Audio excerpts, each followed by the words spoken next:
Hoy vamos a realizar un análisis en torno al libro El malestar en la cultura de Sigmund Freud, un ensayo publicado en el año 1930. Primero vamos a realizar una muy breve introducción acerca del contexto del autor y la época en que apareció este libro. Seguidamente vamos a ver el significado de la palabra cultura y muy brevemente también vamos a pasar por la revisión de unos términos que son importantes como el yo, el super yo y el ello, términos transversales a lo largo de la obra de Sigmund Freud. Finalmente vamos a estudiar el libro capítulo por capítulo. El libro pues se compone de 8 capítulos. Sigmund Freud no tituló estos capítulos, pero para efectos de este video se le dio un título con las temáticas más importantes de cada capítulo. En el capítulo 1 vamos a ver el yo y la cultura. En el segundo capítulo, una cultura religiosa. En el tercero, el tema de la muerte y la naturaleza. En el cuarto capítulo nos vamos a enfocar en los temas de la familia primitiva o lo que Freud denomina la fase totémica. El capítulo 5 versará sobre una premisa que es ¿amarás a tus enemigos? En forma de pregunta, ¿no? El capítulo 6 y 7 los recogí bajo un título que es el tema de la agresión a sí mismo. Y el capítulo 8 versa sobre la cultura de la culpa. Para finalmente, después de revisar estos capítulos, hacer una contextualización, es decir, una revisión del libro en nuestra época. Te invitamos también a apoyarnos con la suscripción a este canal y dejar tu like o tu dislike si te gusta o no te gusta.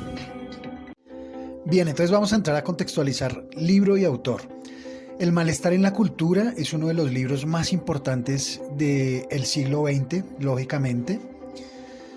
Digamos que científicamente podríamos darle relevancia a 3 autores como tal. El primero podría ser Newton, que viene con todas las leyes de la física a replantear un montón de cosas. Segundo, podríamos hablar de Charles Darwin, que con la teoría de la evolución de las especies viene a decirle al ser humano que las evidencias científicas apuntan a que la creación se dio de una forma diferente a como se conoce.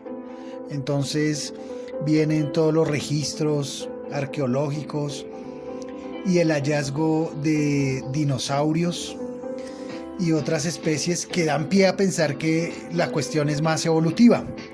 Es un momento crucial para el hombre que le digan que proviene del mono y no que sea una creación de algún ser supremo.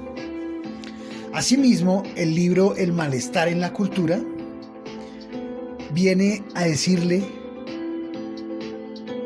a un hombre que ya ha desarrollado la revolución industrial que hay una cosa que se llama el subconsciente, que es a donde van a parar todos los pensamientos de los que no tenemos control, por decirlo de algún modo, y que hay un super yo y un ello, que ya a lo largo del video pues veremos qué es ello.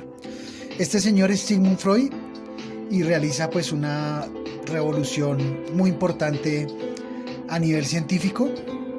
Hay que decir que la obra de Sigmund Freud ha sido, es y seguramente será muy criticada.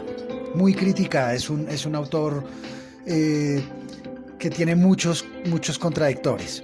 Sin embargo, hay que entender que Sigmund Freud era justamente eso, un científico, y el científico necesita equivocarse, necesita errar todo el tiempo para llegar a sus objetivos.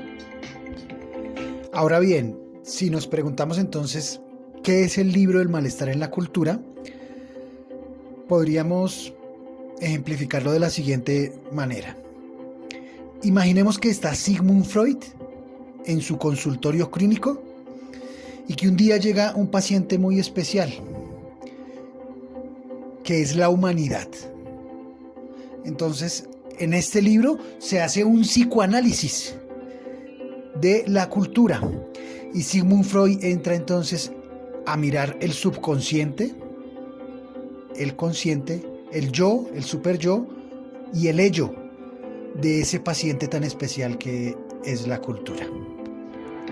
Y bueno, este paciente llamado cultura se presenta ante Freud y por esos días están ocurriendo cosas muy importantes y muy relevantes en el mundo.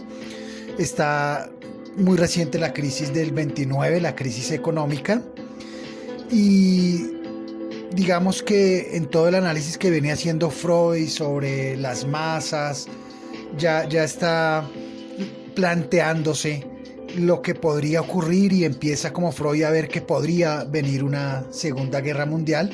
Hay otro detalle también muy importante y es que Freud para este momento ya tenía cáncer, ya tenía 5 años con cáncer, estaba algo aquejado naturalmente. Sin embargo, en los últimos periodos de su vida, en estos últimos 14 años que tuvo cáncer, fueron los años más productivos de su obra. Así que Freud recibe a su paciente y nos vamos a disponer a ver la infancia y todo el pasado de este paciente llamado cultura. Y ya con esta muy breve contextualización podemos pasar entonces a ver los términos más importantes, que son el yo, el superyo y el ello. Son 3 entidades que cohabitan en nuestra psique. Recordemos que Sigmund Freud decía que el ello era todo lo relacionado a la necesidad, a la supervivencia y a la reproducción. En algún momento Freud se pregunta a dónde van a parar todos los pensamientos que olvidamos. ¿Será que se pierden? Y entonces se da cuenta que todo eso que olvidamos, todo eso que va pasando por ahí, va a constituir lo que es el inconsciente. Entonces el ello vendría a ser como lo más reptil del cerebro, ¿no? Y este ello viene con el hombre desde que nace, desde las épocas cavernícolas. Hace referencia a todo lo que son las satisfacciones de principios básicos y todo lo que podemos llegar a hacer sin medir consecuencias. Después del ello hay una cosa que es el superyo. Esto no tiene nada que ver con el superhombre de Nietzsche, se lo suele confundir, pero no, son cosas totalmente diferentes. El superyo hace relación a la moral que el ser humano recibe de la cultura. Todo lo que nos impone la sociedad en cuestión de ética y moral empieza desde los 4 años. Y allí en el superyo se reflejan las normas morales y éticas transmitidas por todo lo que nos rodea. De ahí es que nace la culpa, el reproche y de que se origina un conflicto. ¿Qué debemos o qué no debemos hacer? Y ahí es donde viene el yo. El yo es el mediador entre el yo es el mediador entre el superyo y el ello. O sea que podríamos entender en la obra de Freud que el yo es una especie de conciencia. Si nos dejamos llevar mucho por el ello, pues vamos a resultar en la cárcel, ¿no? Pero si nos dejamos llevar mucho por el superyo, por la moral, por todo lo que nos dan las instituciones, la familia, la religión, todo ese superyo, los padres, si nos dejamos mucho llevar por esto, pues llega un momento en el que nuestro yo tiende a desaparecer y ahí es donde se genera pues como una especie de conflicto, ¿no? Y vaya entonces que ahí es donde empieza el conflicto. Resulta que el niño crece y va recibiendo todo lo que el superyo, es decir, las instituciones, la religión, la iglesia, el colegio, la familia, la sociedad, la televisión, le va dando y le va metiendo en su cabeza. Pero está contrapuesto a ello toda la carga del ello, es decir, la carga genética. Por genética se han transmitido unas necesidades, unos traumas, la necesidad sexual, la necesidad de supervivir, la necesidad de comer. Y estas dos fuerzas se enfrentan y en medio pequeñito ahí está el yo que dice, bueno, ¿quién soy yo y qué hago en esta cultura? Pero antes de seguir y entrar con el primer capítulo, veamos el término de cultura. Y pasamos al otro término que es muy importante sobre la cultura. Actualmente es un término que tiene muchísimas definiciones, pero nos vamos a ceñir a la definición que daba Freud de cultura. Freud decía que la cultura es el conjunto, la suma de todos los colectivos que tienen una injerencia, a saber, la religión, la familia, la educación, la industria, la economía, la política. La suma de todos estos factores nos da como resultado una cultura. Y a lo largo del libro, pues Freud nos plantea unas ideas bases. La primera idea base es que los seres humanos estamos en busca de la felicidad. Y Freud se da cuenta que la cultura nos impide ser felices. Es decir, el desarrollo cultural nos impone una serie de restricciones que coartan nuestra libertad individual. No podemos hacer lo que queramos. Y si rompemos ciertas reglas o ciertos cánones, pues la justicia entra a exigir que esas normas se cumplan. Por lo tanto, es muy difícil escapar. Y si se escapa de ellas, se paga un precio muy alto, como puede ser la cárcel, el manicomio, etcétera, etcétera. Dice Freud que en medio de esta cultura los seres humanos estamos en la búsqueda de diferentes maneras de hallar placer. Y hacemos lo que sea por encontrar placer. Esa es una de las necesidades básicas del ser humano. Y acudimos a las drogas, acudimos al arte, a la religión o a la acumulación de dinero para encontrar esa felicidad. Y habla Freud también de ciertas paradojas en esos procesos de búsqueda de la felicidad. Pone un ejemplo, dice por ejemplo que los órganos sexuales son feos, pero producen placer, y que este tipo de fenómeno se repite a lo largo y ancho de toda la cultura. Dice Freud también que el ser humano es como una especie de inversionista, que no deja todo en un solo negocio, sino que va buscando felicidad y placer por muchísimos lugares y de muchísimas fuentes. Y ahí es donde pues Freud empieza a ver a el ser humano inmerso ya en una cultura donde, si se analiza en todo su contexto histórico, pues dice que las masas, sufrimos también de algo que él denomina delirio colectivo. También las religiones de la humanidad deben ser consideradas como semejantes delirios colectivos. Desde luego, ninguno de los que comparten el delirio puede reconocerlo jamás como tal. O sea, estamos en medio de un delirio colectivo, pero no sabemos, olvidamos. Vamos por el mundo en piloto automático, llevados por el subconsciente, por el ello, sin saber que todo forma parte de un delirio colectivo. Entonces, según nuestra llamada cultura, esto nos llevaría a caer en lo que él denomina la culpa. Él dice que el ser humano está inmerso en una miseria y que sufrimos muchísimo. Y además plantea que podríamos llegar a ser más felices, sí, en el caso de que abandonásemos ciertas condiciones de vida primitivas, porque dice Freud que todos los traumas de la psique humana colectiva vienen desde muchísimo tiempo antes, ¿no? Entonces, en Freud el término cultura designa la suma de todas estas producciones e instituciones, y estas instituciones lo que hacen es distanciar nuestra vida de los animales. O sea que Freud dice que sí nos diferenciamos de los animales, que el ser humano es muy diferente. A lo largo de su obra también pone muchos ejemplos y dice que el ser humano ha llegado a tener algún control sobre todas sus emociones, porque si no lo tuviera, entonces digamos un tren se convertiría en una orgía sexual. Si no controlamos nuestros primitivos deseos, podríamos llegar también a niveles de extrema violencia donde definitivamente llegaríamos a destruirnos. Y aunque sí hay una enfermedad, aunque hay un malestar allí, pero de alguna u otra forma la cultura lo que hace es regular esas relaciones entre todos los seres humanos. Y bien, una vez hemos comprendido que se acepta como cultura a todas las actividades y los bienes que de alguna u otra forma son útiles para el hombre, es decir, poner la tierra al servicio del hombre y sobre todo protegerlo contra la fuerza de los elementos. Entonces, en ese proceso evolutivo, Freud menciona los primeros actos culturales.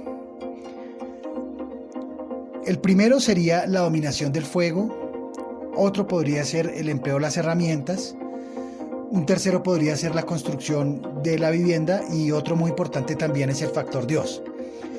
En cuanto a la dominación del fuego, pues se sabe que es uno de los momentos más importantes del hombre. Cuando el ser humano empieza a cocer sus alimentos, es cuando su cerebro empieza a crecer y a evolucionar. En el libro El malestar de la cultura, Freud crea un mito, escribe un cuento bellísimo, y él se imagina al hombre primitivo allá en el fuego y dice que en algún momento el hombre tuvo que haber intentado apagar el fuego con su orina y que los hombres empezaron a jugar a apagarlo, y dice Freud que de ahí viene todo el sentido fálico y toda la psique que se desarrolla en el ser humano en torno al pene. Dice que la mujer, al no poder apagar el fuego con su orina, lo que hace es llevar el fuego dentro de la casa y que es la mujer la que lo utiliza para cocer alimentos. El otro acto cultural, pues sin duda alguna, es el empleo de las herramientas. Y cuando el ser humano empieza a manipular las herramientas, a transformar la naturaleza en herramientas, lo que hace es eliminar las barreras que se le han opuesto para construir. Y a lo largo de la historia entonces empieza a desarrollarla. Y bueno, ya viene la revolución industrial y el ser humano construye barcos, construye avión y se da cuenta que ya las fuerzas naturales no lo limitan, no limitan su movimiento. Sí, puede construir las gafas y el telescopio e incluso rebasa las mismas, entre comillas, leyes naturales. Hace fotografía, crea el cine, inventa la imprenta, y ahí es donde viene la gran frase de Freud que dice que el hombre es un dios, porque decía Freud que cuando el hombre crea los mitos de Dios, lo que hace es darle al hombre cualidades que él no tiene. Entonces son seres que pueden volar o seres que pueden regir el amor, y empieza el ser humano a crear sus dioses. Pero a lo largo de la historia, cuando supera todas estas barreras, se convierte el hombre en un dios, y dice Freud que es un dios con prótesis. Hay otro factor también muy importante en los primeros actos culturales, que es la construcción de la vivienda. Entonces dice Freud que la casa es un sucedáneo de la madre, una recreación del vientre materno. Y entonces la casa, aparte de ser el símbolo del vientre materno, también encarna mucha importancia, porque para construir una casa se necesita el trabajo en grupo, el trabajo en equipo. Y ahí es donde se empiezan a consolidar las culturas y las sociedades mediante el trabajo en equipo. Además de eso, pues en la casa ocurre uno de los fenómenos más importantes para la cultura, que es la familia. Y entonces es allí, en las mismas raíces del hombre primitivo, donde empiezan a surgir otros fenómenos, como el arte y la belleza, que se tornan insurtidores de la cultura. La cultura, desde tiempos inmemoriales, empieza a darle valor a lo inútil, a la belleza. ¿Por qué? Porque esto deifica al hombre, le da cierta condición de deidad. Y ya la construcción de herramientas entonces busca ser asombrosa, busca la perfección.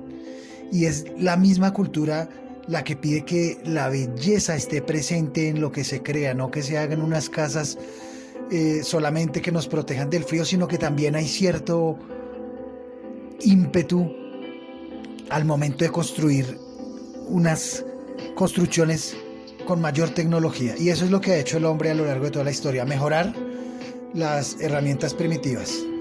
Eso es algo que se repite con el tiempo: mejorar, mejorar y mejorar.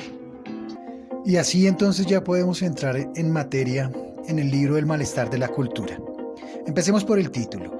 Cuando dice el malestar en la cultura y no un malestar de la cultura, lo que quiere decir Sigmund Freud es que es algo transitorio ese malestar, porque está en y se podría cambiar.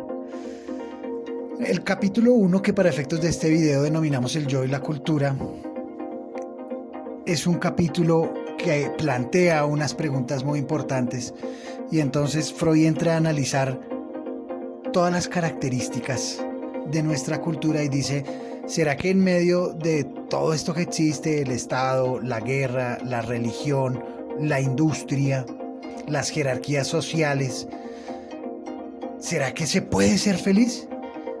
Para llegar a una conclusión y decir que definitivamente no podemos ser felices. La cultura no está creada para que el hombre sea feliz, sino que la cultura es un fenómeno que se ha forjado es para garantizar la supervivencia y la creación de nuevas generaciones, más no para la felicidad. Y entonces allí es donde entra el psicoanálisis a jugar un papel importante, porque el ser humano, dice Freud, requiere de terapia. Y en ese sentido pues es revolucionario, porque anteriormente, si usted iba a una guerra y mataba personas y violaba mujeres, o el caso contrario, si era usted el que padecía esas violaciones, esas instigaciones en la guerra, pues eso le generaba unos traumas, y la solución que había era darle dinero a la persona, darle pastillas o mandarlo para la casa. Y viene Freud para decir, no, resulta que el ser humano también necesita ser escuchado. El ser humano necesita ser psicoanalizado para comprender cuáles son sus traumas particulares. Aparte de todos los traumas que ya tenemos transmitidos genéticamente y cultural y socialmente, también hay otros traumas que los da la familia, pero también hay otros que son los que dan los contextos y que son diferentes en cada ser humano. Y en eso versa el primer capítulo, en el problema del yo, el encuentro, esa, llamémosla guerra, batalla entre el yo y la cultura. Y de este modo, cuando ya hemos reconocido que hay un individuo que tiene unos elementos generales, pero que también tiene unos elementos únicos, podríamos pasar al capítulo 2, donde Freud se enfoca en la felicidad. Y es donde entra a decir que la felicidad tiene una gran enemiga, que es la religión. Dice Freud que las religiones vienen a perturbar el libre juego de elección y adaptación del hombre, y que impone a todos los seres humanos por igual un camino único para alcanzar la felicidad, aun cuando todos somos diferentes, ¿no? Y la religión lo que quisiera es evitar el sufrimiento del ser humano. Entonces su técnica consiste en reducir el valor de la vida y en deformar de una forma delirante la imagen del mundo real. Medidas que tienen por condición previa la intimidación de la inteligencia, o sea que la religión es una cosa por allá fantástica que se sale de lo inteligente. Y bueno, a este precio, la religión imponiendo casi que por la fuerza al hombre una fijación a algo que Freud determina como infantilismo psíquico, lo hace participar en un delirio colectivo, o sea que las religiones sumergen a los hombres en un mismo delirio colectivo. Sin embargo, dice Freud que no todo es tan nocivo y que la religión de alguna u otra manera también logra evitar a muchos seres la caída en una neurosis individual. En ese sentido ayuda, pero es claro en decir que la religión no alcanza tampoco más, o sea, la religión no ayuda como tal a construir la felicidad, que es el gran interés del ser humano. Leamos un parrafito. Como ya sabemos, hay muchos caminos que pueden llevar a la felicidad, en la medida en que es accesible al hombre, pero ninguno de esos caminos permite alcanzarla con seguridad. Tampoco la religión puede cumplir sus promesas, pues el creyente, obligado a invocar en última instancia los inescrutables designios de Dios, confiesa con ello que en el sufrimiento solo le queda la sumisión incondicional como último consuelo y como fuente de goce. Y si desde el principio ya estaba dispuesto a aceptarla, la religión bien podría haberse ahorrado todo este largo rodeo. O sea que dice Freud que en últimas la religión ayuda, pero muy poco.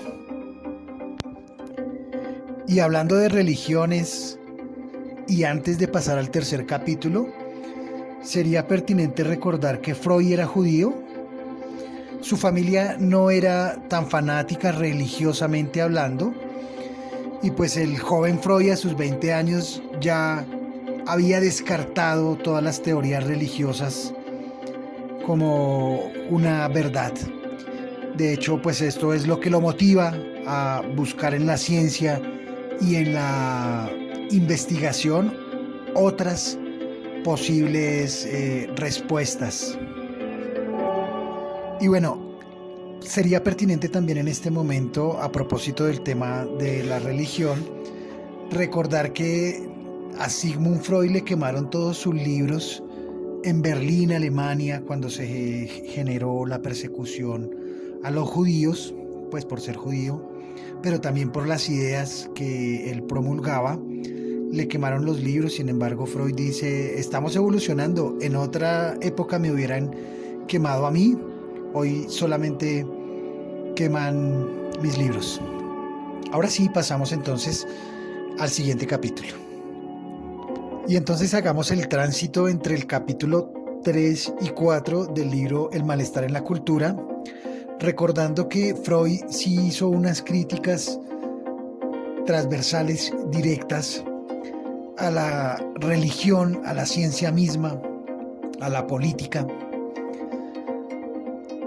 en un periodo en el que el ser humano estaba desarrollando el mejor armamento, se estaban creando los grandes barcos de guerra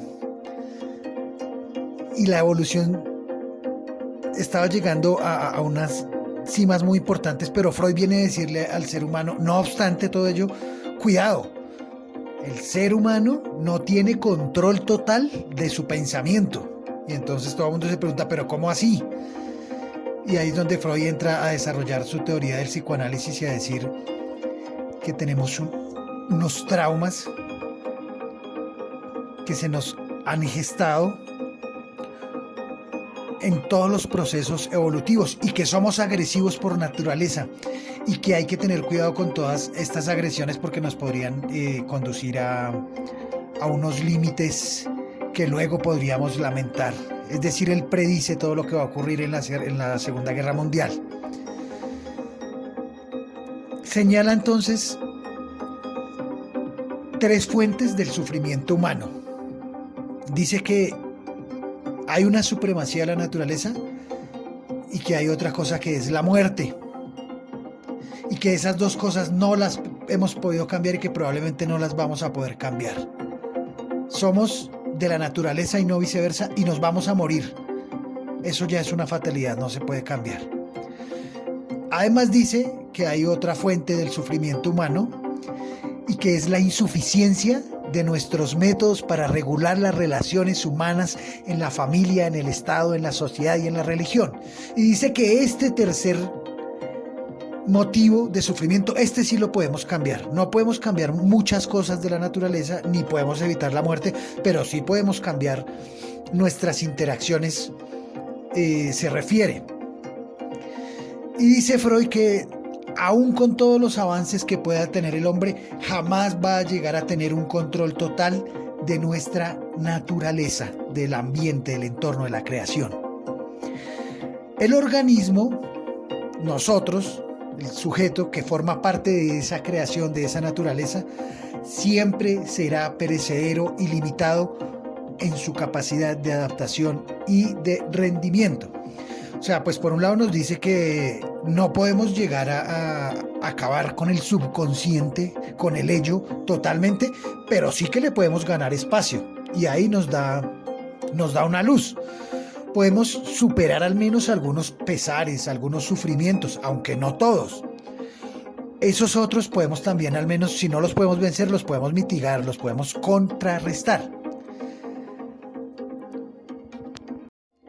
Y allí viene otra de las dicotomías más importantes, en el momento en que el ser humano se niega a reconocer, porque la religión que ha creado la cultura le ha dicho que es un ser supremo, cuando al parecer las evidencias científicas dicen que se trata del proceso de evolución. Y cuando se niega a creer, es que viene Freud a hablar de el ego. Y entonces el ser humano se hace una pregunta elemental y no atina a comprender por qué las instituciones culturales que el mismo ser humano ha creado no representan más bien protección y bienestar para todos los miembros de su comunidad. Y allí es donde Freud descubre que en todas las creaciones de la cultura hay también, a su vez, factores anticulturales, es decir, factores que destruyen al ser humano. Es decir, que la cultura está por encima y es más importante que el ser humano. De este modo es cuando aparece la neurosis humana.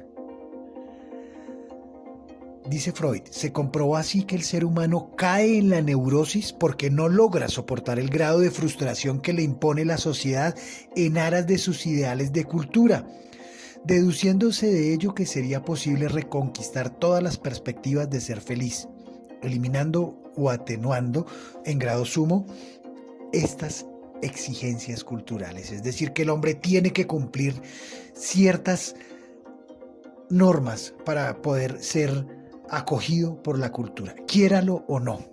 Y ahí pues viene la decepción del ser humano, porque dice, no puedo ser feliz yo, pero sí tengo entonces que complacer a la cultura, ¿no?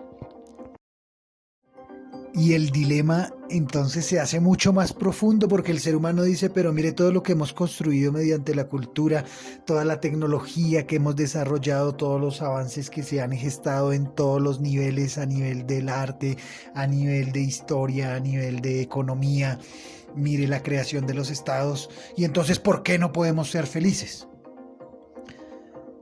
No enunciaremos por conocidos de todos los pormenores de estos adelantes humanos. El hombre, y con razón, se enorgullece de tales conquistas, pero comienza a sospechar que este recién adquirido dominio del espacio y del tiempo, esta sujeción de las fuerzas naturales, cumplimiento de un anhelo multimilenario, no ha elevado la satisfacción placentera que exige de la vida, no le ha hecho en su sentir más feliz. Luego entonces deberíamos limitarnos a deducir de esta comprobación que el dominio sobre la naturaleza no es el único requisito de la felicidad humana.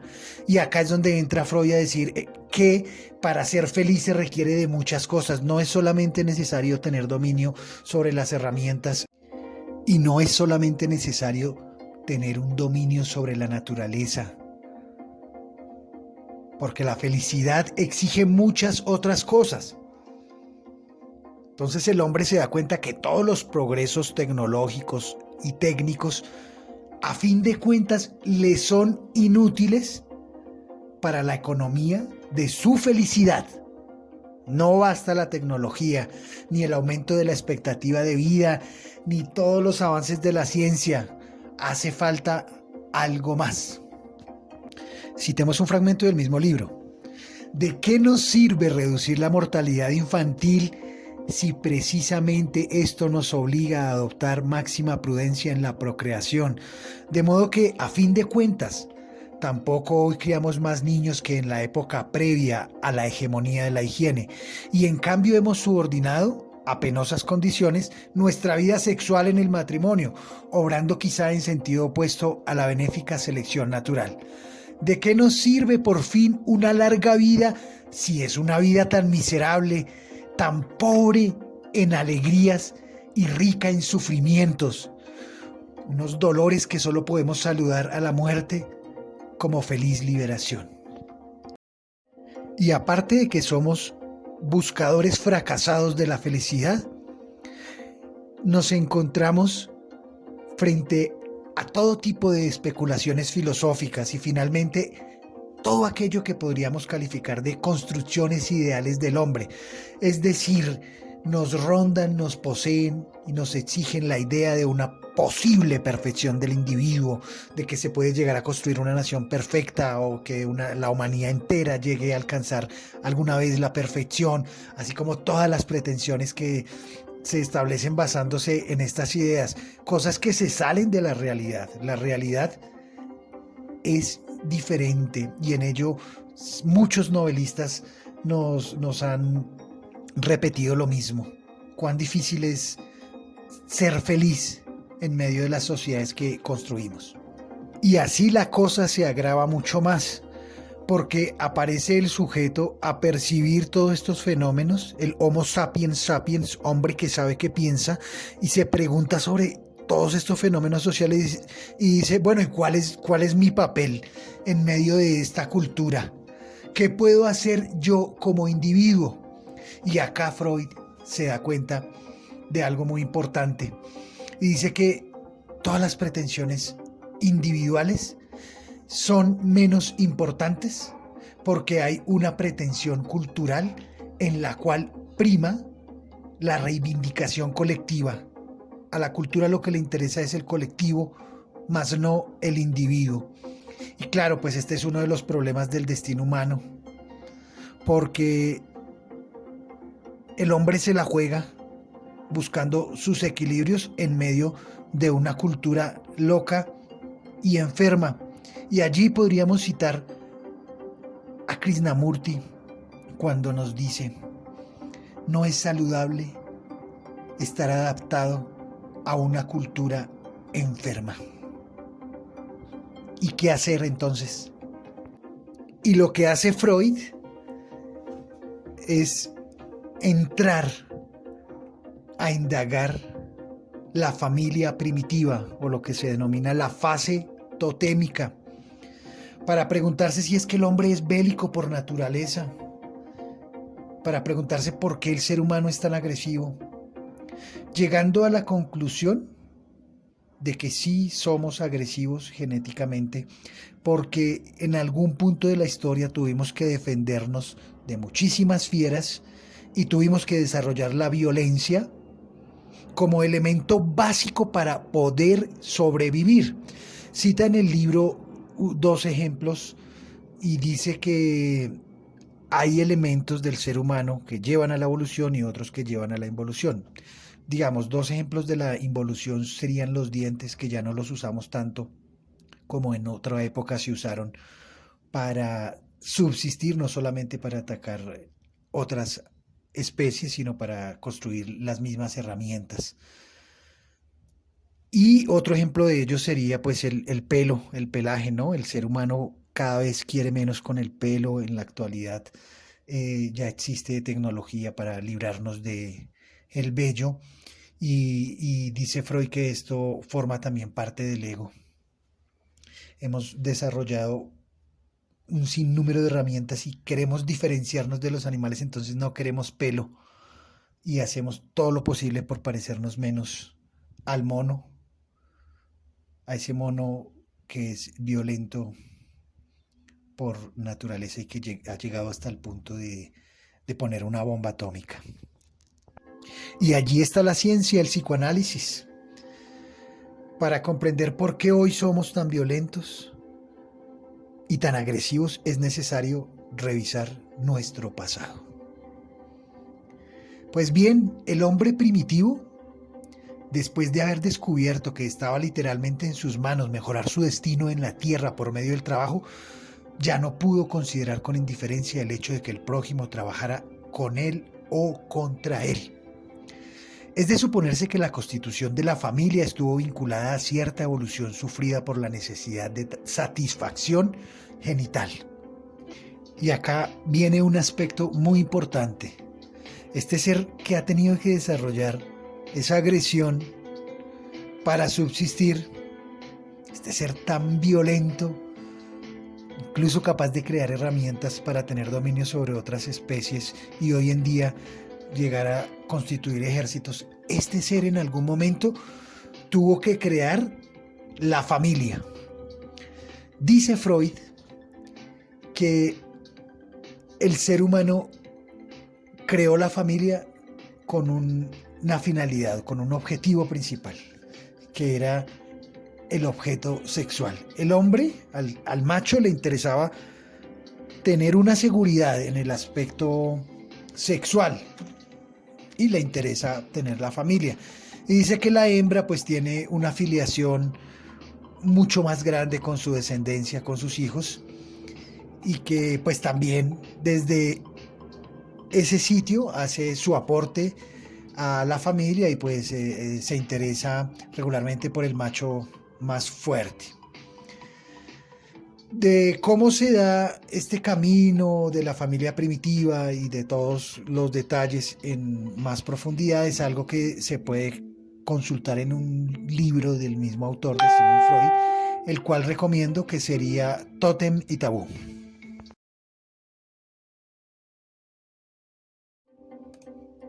Y allí en la familia es donde empiezan a gestarse las primeras bases de la cultura. Se desarrollan muchísimos fenómenos como el de la fraternidad, pero también el de la animadversión y la agresión entre los mismos seres humanos.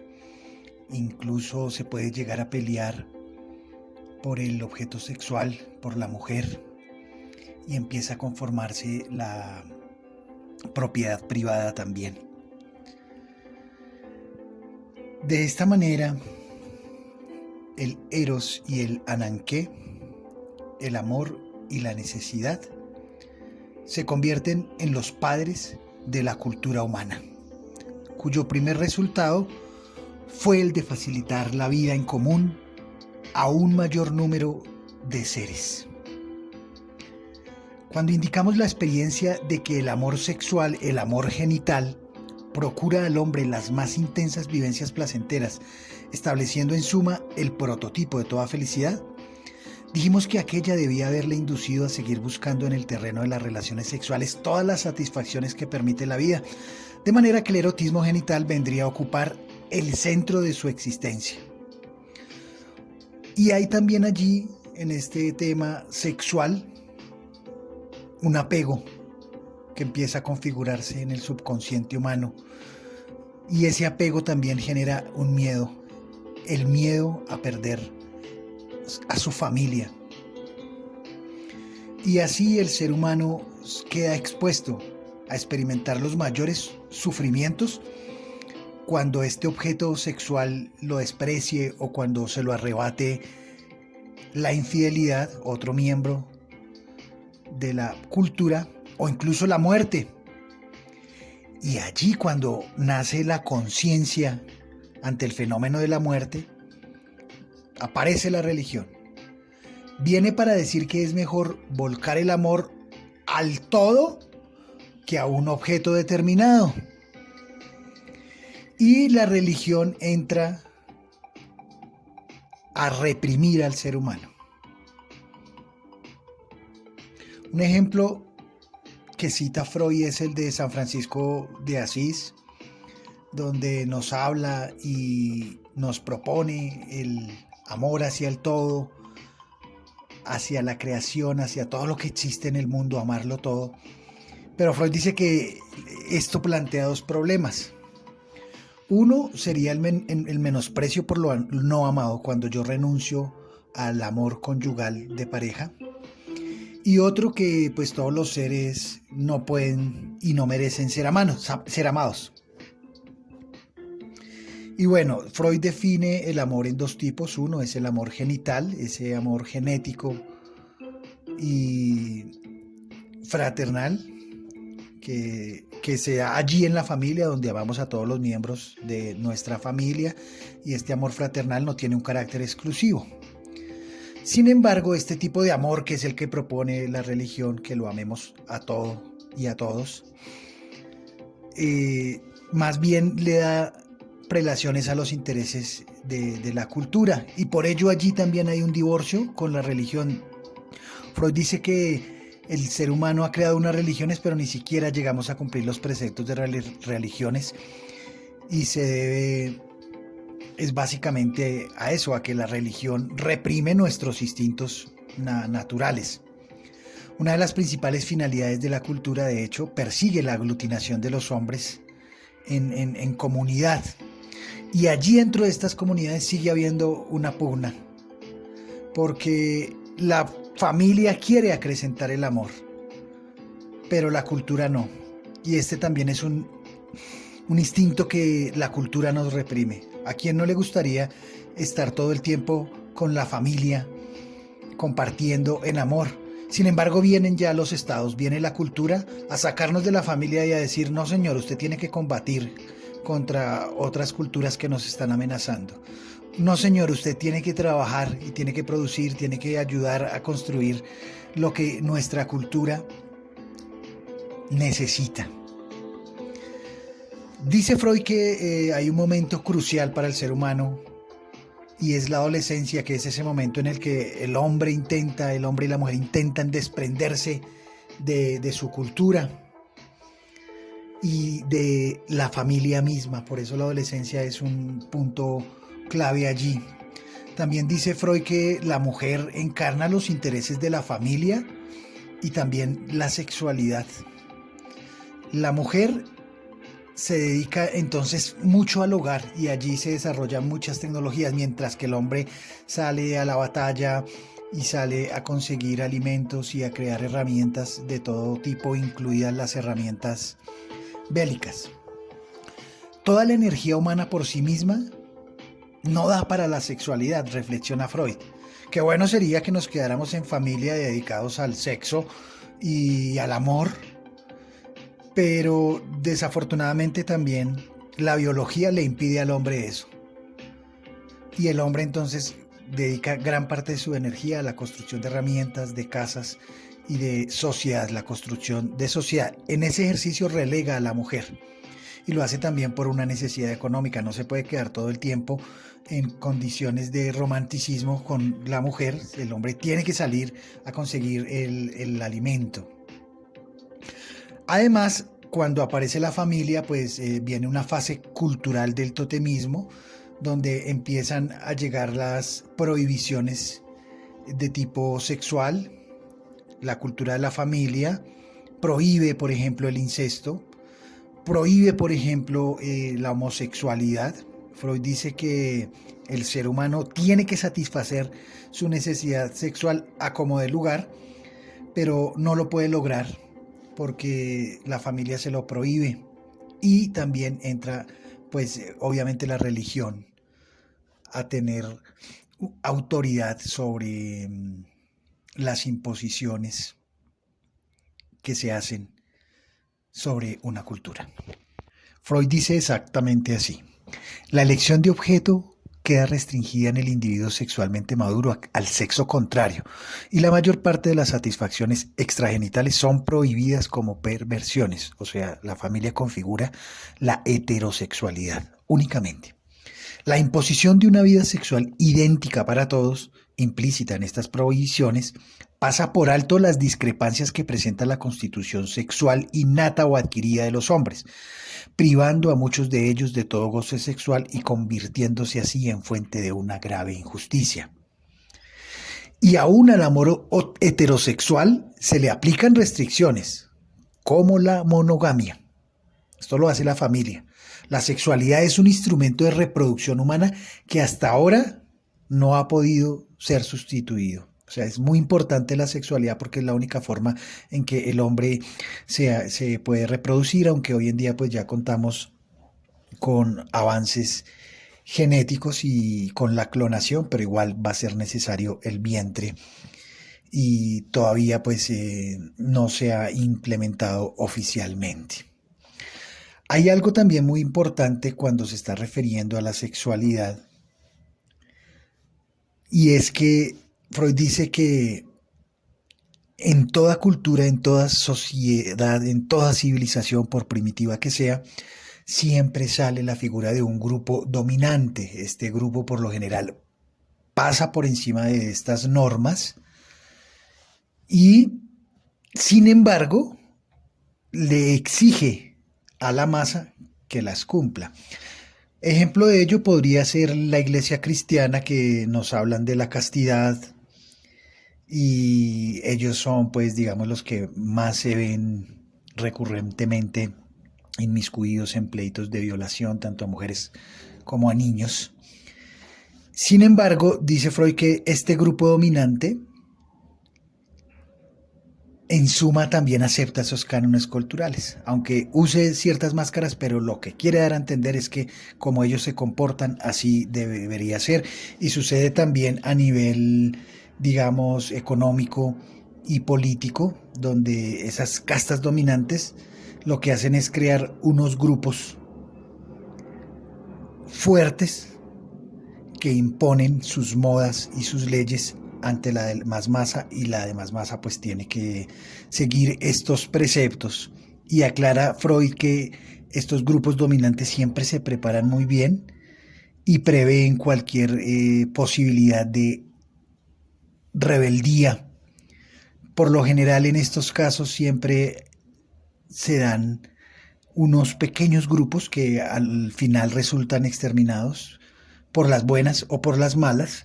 Y así es como nace la prostitución, por ejemplo, que son personas que no se quieren adaptar a los cánones de la familia y la monogamia, e igual tienen que suplir sus necesidades sexuales, pero al no poder tener su familia, pues entonces tienen que cubrirla de otro modo. Y estos grupos poderosos entonces, si no las pueden eliminar, lo que hacen es satanizarlos. Asimismo, como se sataniza la sexualidad, se sataniza y se reprime al ser humano en muchos otros aspectos, incluidos el arte, la ciencia y toda construcción cultural. La sexualidad no es tampoco el único fin para buscar la felicidad, como ya se aclaró, y ya en este capítulo 4 pues nos queda claro que el ser humano, la especie humana, necesita algo más que el sexo, aunque le produzca mucho placer. El ser humano requiere más que ello para su felicidad. Y bueno, pasemos entonces al capítulo 5.